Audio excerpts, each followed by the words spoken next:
राजा नबूकदनेस्सर यहूदियों को बंधुआ बनाकर बाबुल ले गया था। उनमें दानिय्येल नाम का एक युवक था जो राजा के सभी पंडितों का प्रधान होने के लिए चुना गया। जब दानिय्येल बड़ा हुआ तो राजा नबूकदनेस्सर की मृत्यु हो गई और राजा बेलशस्सर उसके स्थान पर राजा बन गया। राजा बेलशस्सर ने अपने 1000 कुलीन लोगों के लिए भोज का आयोजन किया। राजा नबूकदनेस्सर ने यरूशलेम पर आक्रमण करते समय सोने और चांदी के प्याले सहित मंदिर से वस्तुएं ले ली थी।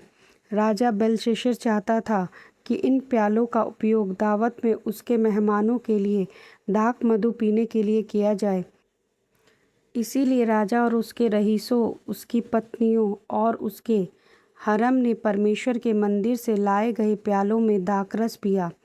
जब वे उनसे पी रहे थे तब वे सोने, चांदी, कांसे, लोहे, लकड़ी और पत्थर की मूर्तियों की स्तुति कर रहे थे।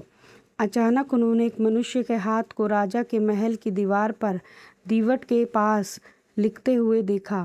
राजा का चेहरा भय के मारे पीला पड़ गया, उसके घुटने डर के मारे कांपने लगे और उसकी सांस फूलने लगी। अचानक उन्होंने दीवट के पास राजा के महल के प्लस्तर की दीवार पर एक मनुष्य के हाथ की उंगलियों को लिखते हुए देखा। राजा का चेहरा भय से पीला पड़ गया, उसके घुटने डर के मारे आपस में टकराने लगे और उसकी सांस फूलने लगी। राजा ने चिल्लाकर कहा कि जादू करने वाले ज्योतिषियों को उसके पास लाया जाए।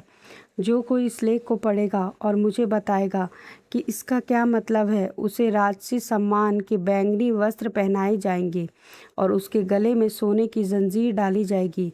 वह राज्य में तीसरा सर्वोच्च शासक बनेगा। लेकिन राजा के बुद्धिमान लोगों में से कोई भी उस लेख को पढ़ नहीं सका और ना ही उसका अर्थ बता सका। राजा और भी भयभीत हो गया और उसका चेहरा पीला पड़ गया। उसके रईस भी घबरा गए थे।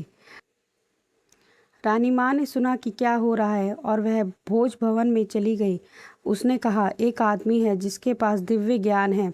नबूकदनेस्सर के शासनकाल में दानिय्येल नाम के एक यहूदी के पास समझ और बुद्धि थी। वह सपनों की व्याख्या कर सकता है, पहेलियों का अर्थ बता सकता है और कठिन समस्याओं को हल कर सकता है। दानिय्येल को बुलाइए, वह आपको बताएगा कि इस लेख का क्या अर्थ है। दानिय्येल को राजा के सामने लाया गया।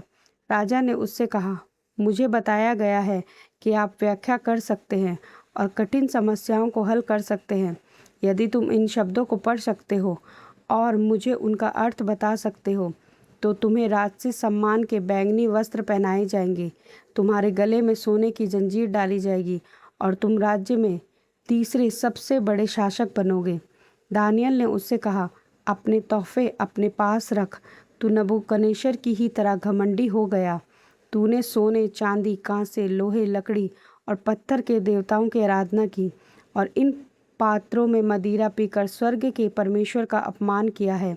इसीलिए परमेश्वर ने इस हाथ को यह संदेश लिखने के लिए भेजा है।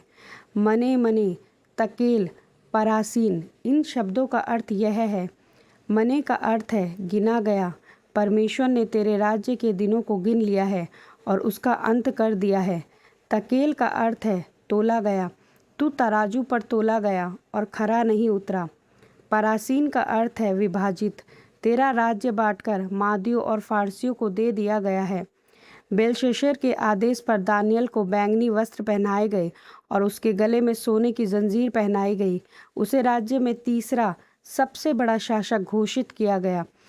उसी रात बाबुल के राजा बेलशस्सर को मार दिया गया और दारामादी ने बाबुल के राज्य पर अधिकार कर लिया। इसके बाद दारामादी ने राज्य का शासन संभाला।